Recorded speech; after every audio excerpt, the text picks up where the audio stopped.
All right, what's good, everybody? It's your boy Rexonmax, and we're here for another FGC Quickie. And my boy, Mr. Gaming Lift, is actually joining us today. We're going to be talking about this tweet that Kami put out, where it seems like he's saying, like, look, y'all like your favorite character, y'all like your favorite players because they was playing top tier characters. So we'll go ahead and get into it. Roll that intro.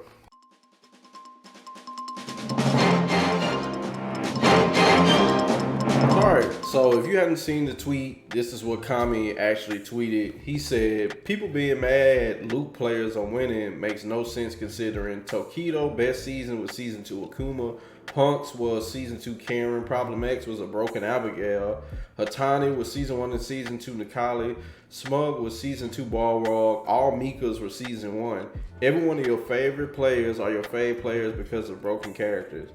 Now, basically, I want to say when it comes to this, like, we got to be honest. Like, if you're somebody who's trying to get into the FGC and you want to be one of the top players, you want to win Capcom Cup, you want to win these tournaments and stuff like that, a wise philosopher comes to my mind, and his words were, pick a top tier. Now, if you're somebody who is basically like, look, I know I'm a person, I got the skill set, I got, all the ability, and I got the wherewithal that I can go in here and I know I can win these tournaments. Like, if you know you're going to be going up against, like, for example, Tokido. We know he was playing Tokido for a long time in Street Fighter V. He just basically switched over to doing Urien. To where later on in the seasons, Akuma was lower in tier and stuff like that. So, hey man, look, like if you're somebody who wants to win Capcom Cup and other stuff, if you want to maximize your ability to the best, pick a top tier. If you're trying to make a career out of this, it's like LeBron basically saying like, look, I know I have the skills to be the best player in the world, but I'm gonna pick a coach that's probably like a C tier coach. Why would you do that if you want to maximize your ability to the best? And it's like this thing in the FGC where it's just like, hey man, you shouldn't pick a top tier and stuff like that. And it is special when you see players come, like for example, a new player that's out right now who just won a World Warrior. He's only 16 years old, Enden Walker. He's playing with Ed. That is amazing to see stuff like that, but he's basically like an outlier in fighting games when it comes to that. Most people, if you're winning, Devin can speak to that. And you wouldn't be C3, how many people had Virgil on their team? How many people had Doom on their team? So I'll go ahead and let Mr. Gamer Left go ahead and talk about that. I definitely see like the point that Kami is making in this tweet, and he's making a lot of sense. And I feel like maybe some people may not even realize some of their favorite players because they're using top tiers. But then again, just like Rexon said that we were talking about this before we went live, that the fact that now with fighting games, a lot more money is being thrown around. So back in the day, like even Street Fighter 4, like at the end of Street Fighter 4, there was a little more money being thrown around. But throughout Street Fighter 4 and games before that, you saw a lot more of character specialists, people trying to be, I want to be the best game, the best guy, I want to be the best whatever character, especially like lower tier characters.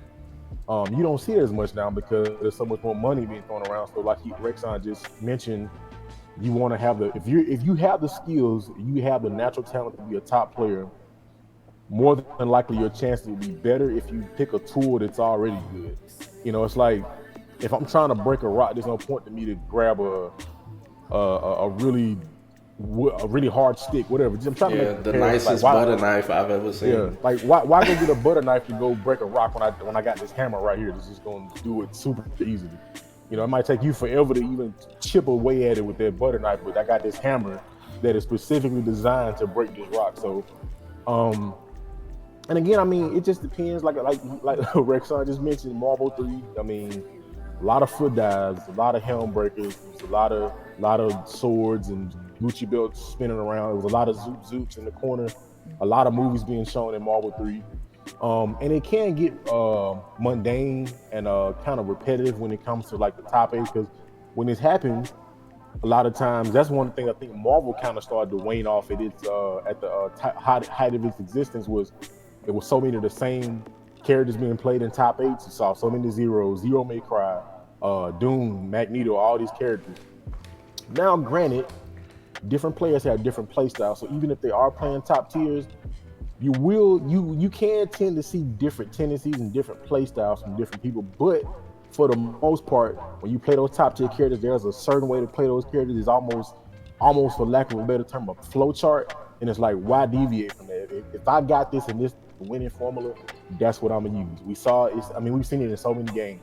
Dragon Ball. Everybody remember Bardock came out. Everybody, grandmas, aunties, nieces, cousins, sisters, daddies, baby mamas, teacher from down the street had a Bardock.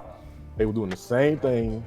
And even this list, I mean, season 1 of college, like, bruh, Mika season 1, bruh. Like, I hated seeing that character. You saw that character so much, but it's because they were just so good. And then, if people be honest, man, most of your top players that you like is because they was dominating at some point. Punk, yeah. Smug, when Smug was dominating with Balrog and like Street Fighter 4, people fell in love with him. You know, even him going back playing Street Fighter 3, Tokido, as far as I know, has always played with like a top tier character. I mean, so many other people that you can name. Like you said, people that was playing Bardock, when Dragon Ball came out, the people that made their name off Dragon Ball, people was playing top tier characters. Not saying every last one of them, but most. I mean, look, you like people who win. I mean, let's just be honest. Yeah. And you know, the thing is, it's like, I would maybe go out and say maybe it's a little bit of a stretch to say that every one of your favorite players is my favorite player because the characters are broken. No, that's not true. Yeah, I think there is some truth there. It's like a double-edged sword. There's some truth there, and then there's a little bit of gray area. It's like a thin line between like, okay, these players are just really good. I mean, even thinking about Goichi, he switched to Bardock. He's like, I'm playing what's good. Like, but that doesn't take away from Goichi being a really good player. And I'm pretty sure he's probably already some person's favorite person to watch be played before he picked those characters. I mean, really, any character that Goichi kind of picked is just gonna kind of be good. But that's the thing. Is like I said, back in the day, this was kind of less prevalent. Because back in the day, like Street Fighter 4, my favorite players to watch was like Mike Ross. And I ain't gonna want to say I hate him, but I really, Honda wasn't one of my favorite characters in Street Fighter, in the history of Street Fighter. But watching Mike Ross play Honda, like, it actually made me like the character more. Even now, watching same thing, Dawson, watching Arturo and Filipino champ play Dawson. I hated Dawson my whole entire existence of me playing Street Fighter. But watching how methodically they play is just like, bro, these are my favorite players to watch. And again, it's two sides of the fence, right? You got Street Fighter 4 on one side, Street Fighter 5. Street Fighter 5 is definitely, again, more competitive. So like I said, people are picking the things that they have the best option, the best chance to win. So, you know, you just and again, just because a person picks a top tier don't mean they're gonna be good. So that's still a testament to these players' skills, because even if you pick a top tier, you still have to be able to play execute well and do what they got to do. Yeah, execute. Like, shoot, you could pick Akuma all you want. You go up against Punk and you ain't that guy. I mean, it ain't gonna end well, you know, because you don't have, you know, and it's not all the time that fighting games is just about the character. You got to know what to do with them. Fighting games are more so close to the chest as far as like mental games than almost any other fighting game. Yeah. How you think when you baiting somebody, you know what I'm saying? When you watch Ryan Hart and how he's the best at confirming or basically like, you know, guessing at what somebody's gonna do next, you know, like that's mental, you know, going along with the skills. So, but yeah, guys, we want to come to you, just drop something real quick. We can reach 10 minutes, so you know, I guess it ain't technically a FGC quickie, but it's a FGC quickie, so y'all be all right. But yeah, so this your boy Rexonmax here with Mr. Gaming Lift, And hopefully, I mean, maybe y'all see us again do FGC quickie. But it's your boy Rexonmax. Catch y'all next time, man. Peace out. Peace out, y'all.